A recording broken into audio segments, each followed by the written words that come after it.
స్వర అయితే రోడ్డు పైన మేకప్ వేసుకుంటూ ఉంటుంది. అలా మేకప్ వేసుకుంటూ తను స్వర నుండి కన్నతల్లిలా మేకప్ వేసుకుంటూ తనైతే అక్కడ అలా నిలబడి ఉంటుంది. ఇంతలో అటుగా చూసేసరికి అభి సార్ కారు వస్తుంది. కారు రావడం చూసి స్వర ఒక్కసారిగా షాక్ అయ్యి అలా ఉండిపోతుంది. ఏంటి అభి సార్ వస్తున్నారా, అమ్మో ఇప్పుడు కానీ నన్ను చూసారంటే ఖచ్చితంగా కనిపెట్టేస్తారని చెప్పి స్వర అయితే లావణ్య లావణ్య ఇట్రా లావణ్య అని చెప్పి లావణ్యని అటువైపు కారు దగ్గర ఉన్న చాటు దగ్గరికి అక్కడ తీసుకువెళ్ళిపోతుంది. ఏంటి స్వరమ్మ ఏమైంది అని చెప్పి లావణ్య అడుగుతుంది. దాంతో అక్కడ ఉన్న స్వర అయితే లావణ్య అభి సార్ అలాగే బాబీ కారులో వస్తున్నారు, ఇప్పుడు కానీ నన్ను చూసారంటే మరి అంతే సంగతి అని చెప్పి అంటూ ఉంటుంది.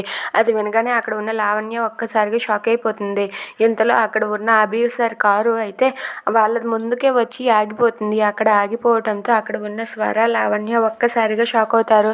ఇక కారు ఎంతకీ స్టార్ట్ అవ్వకపోవడంతో ఏమైంది అబ్బాయి అని చెప్పి బాబీ అడిగితే ఎందుకో ఆగిపోయింది, ఒకసారి నేను బయటకు వెళ్ళి చూసొస్తానని చెప్పి అభి అంటాడు. సరే అని చెప్పి బాబీ అంటూ ఉంటాడు. ఇక అక్కడ ఉన్న అభి అయితే ఎంత స్టార్ట్ చేసినా స్టార్ట్ అవ్వకపోవడంతో కారు దిగి బయటకు వచ్చి ఓపెన్ చేసి చూస్తూ ఉంటాడు. అలా మొత్తం చూసినా సరే ఎంతకీ అభికి అర్థం కాకపోవడంతో అక్కడ అభి అయితే ఇప్పుడు ఏం చెయ్యాలి అని చెప్పి ఆలోచిస్తూ ఉంటాడు. ఇంతలో స్వర అయితే ఏంటి ఈ కారు వచ్చి ఇక్కడే ఆగాల, ఇప్పుడు ఏం జరుగుతుందో ఏంటో, అభి సార్ కానీ నన్ను ఇలా చూసారంటే నా పని అయిపోయింది అని చెప్పి స్వర అనుకుంటూ ఉంటుంది. ఇక అభి అయితే కారు ట్రబుల్ ఇవ్వడంతో అక్కడే అలా ఆగిపోయి వెయిట్ చేస్తూ ఉంటాడు.